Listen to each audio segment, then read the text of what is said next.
আর এগুলো সব আন্তর্জাতিক কোনো আইন তারা তোয়াক্কা করেনি, এগুলো তারা করছে।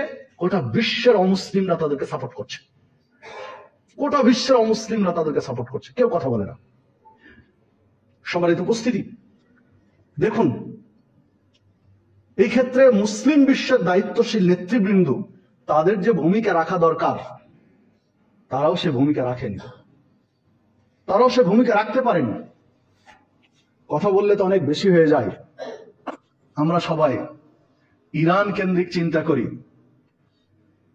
যে ইরান পারমাণবিক ক্ষমতা আছে, কেউ মনে করি যে পারমাণবিক বোমা হয়তো বা তারা তৈরি করছে বা একটা পর্যায়ে আছে। ইরানের পক্ষ থেকে ফিলিস্তিনের উপরে সাহায্য আসবে, সহযোগিতা আসবে, এটা প্রায় অসম্ভব।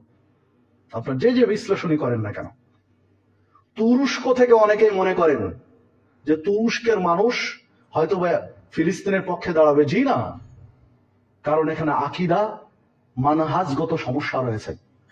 কারণ ফিলিস্তিনি মুসলিমদের আকীদা মানহাজ সালাফি আকীদা মানহাজের সাথে মিল আছে, কারণ এটা নবী রাসূলের এরিয়া।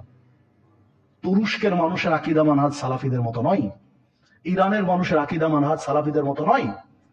আফগানিস্তানের মানুষ মনে করছেন এরা যুদ্ধে জয় হয়েছে, কয়েক হাজার আফগানি তালেবান বা আফগানি সৈনিক চলে যে ফিলিস্তিন বিজয় করে দেবে, এই চিন্তা ঝেড়ে ফেলে দেন। কারণ আফগানিস্তানের আকীদা সালাফি মানহাজের নয়। আফগান বিজয় হওয়ার পরেও সালাফি আলেম ওলামাদেরকে হত্যা করা হয়েছে। সম্মানিত উপস্থিতি, তো যে কথা বলছিলাম যে এইসব রাষ্ট্রগুলো সহযোগিতা করে না, কারণ আকীদা মানহাজ তাদের অমুসলিমদের সাথে অনেক কিছুর মিল আছে। সম্মানিত উপস্থিতি, এই ক্ষেত্রে যারা সালাফি আকীদা মানহাজে রয়েছেন তাদের এগিয়ে আসা উচিত।